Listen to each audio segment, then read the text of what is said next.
Welcome back, everyone, to another deep dive into the unexplained. Today, we're returning to a place many of you have asked about, a place where the line between our world and something else gets terrifyingly thin. We're going back to Hollow Street. For those of you just joining us, Hollow Street isn't on any map. It's a collection of urban legends, whispered tales of places that shouldn't exist.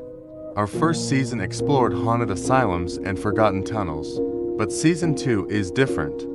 This season, we're examining official records, declassified police reports, emergency call transcripts, and, most chillingly, body cam footage. Which brings us to episode 3, The Mirror House. The story begins on a cold November night. A 911 call comes in from a frantic neighbor.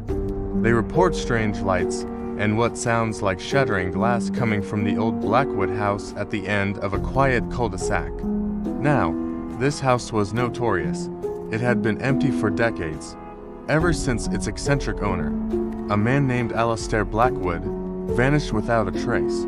Locals called it the Mirror House because, according to rumor, every single interior wall was covered, floor to ceiling, in mirrors.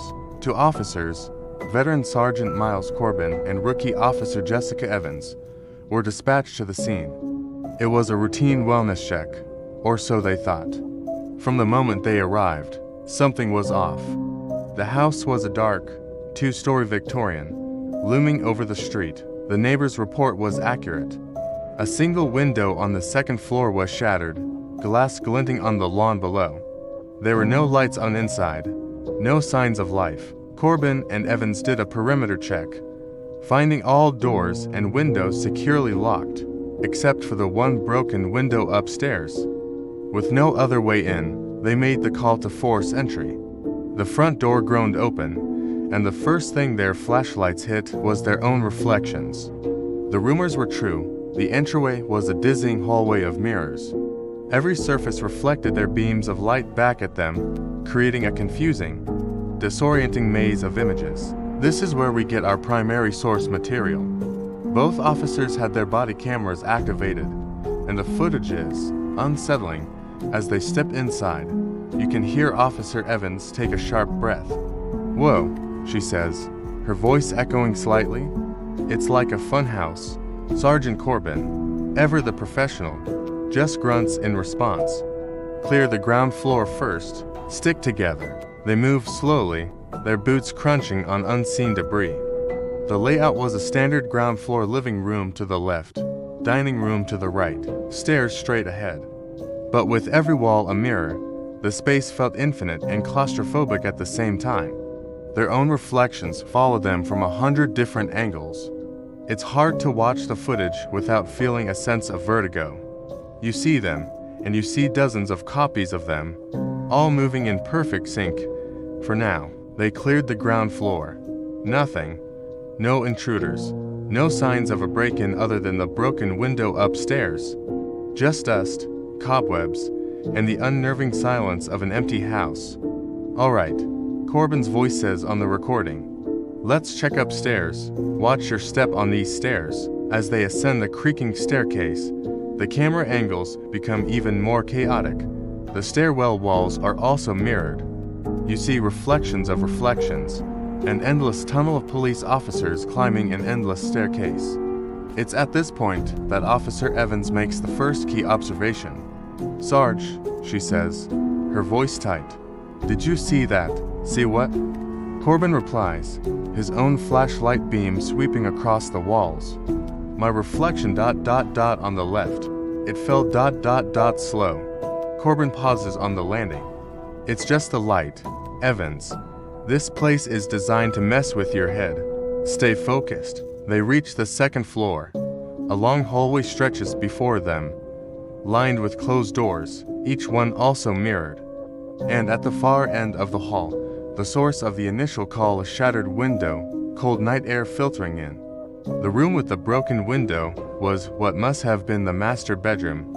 It was here that the true anomaly began. The bedroom was the most intensely mirrored room in the house. Even the ceiling was a mosaic of reflective panels. In the center of the room was an antique vanity, its own 3-panel mirror facing the door. As they entered, their body cams captured the scene. And this is the moment that has been analyzed by paranormal investigators and skeptics alike. As Sergeant Corbin steps into the room, his reflection in the vanity mirror does something impossible. For a fraction of a second, it doesn't move.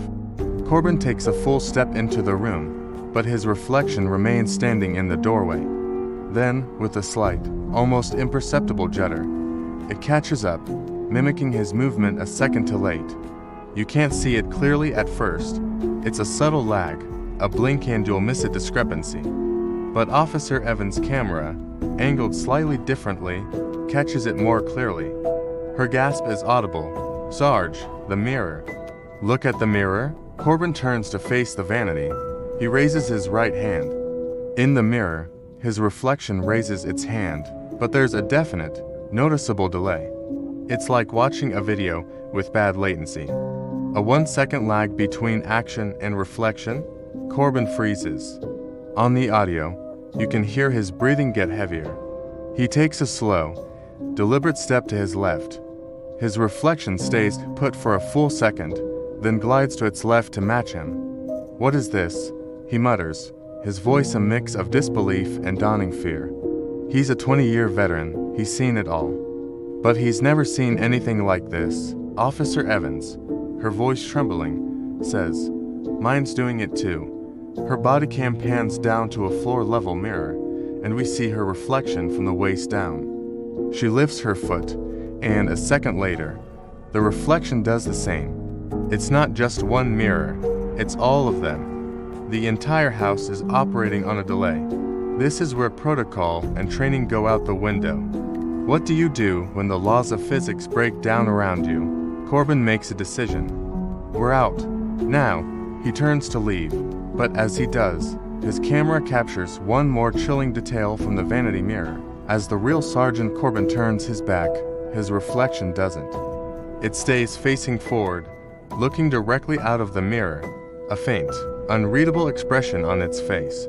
For a terrifying 2 seconds, the reflection watches the real officers leave before it, too, turns and walks away, disappearing as the camera's angle changes. They scrambled out of the room, their movements now frantic. The delayed reflections in the hallway seem to mock them, always a step behind. On the staircase, the effect was even more nightmarish.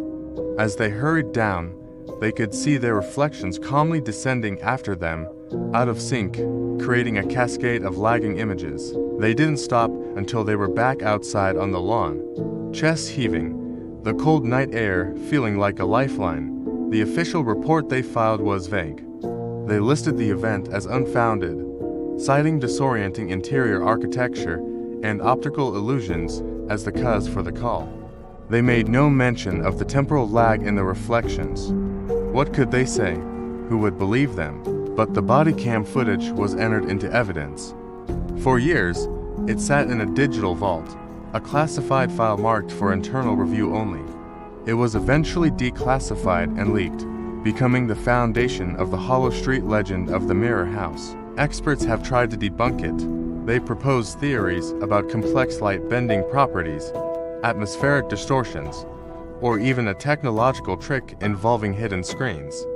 But none of these theories can fully account for the seamless, perfect delay across every single mirrored surface in that house, all captured onto separate cameras simultaneously. The house still stands today, but it's been boarded up by the city. No one has been inside since that night. What was happening in there? Was it a haunting, a localized time distortion, or was Alistair Blackwood, the original owner, not just an eccentric but a man who had discovered a way to bend reality itself? A way to create a place where your own shadow doesn't quite keep up with you. The footage from the Mirror House forces us to ask a terrifying question. We've always been told that a reflection is just light bouncing off a surface. But what if, in some places, it's something more? What if it's a window, and what's looking back at you is just a copy, but an observer from another side, waiting for the right moment to stop mimicking and start acting? The officers got out, but it makes you wonder what would have happened if they had stayed. What happens when your reflection finally catches up? That's all the time we have for today. The story of the Mirror House is a chilling reminder that some things in this world just can't be explained. What do you think was happening in there? Let me know your theories in the comments below. As always, thank you for watching. Don't forget to like this video and subscribe for more dives into the unexplained mysteries of Hollow Street. Stay safe out there, and maybe avoid looking in mirrors for a little while.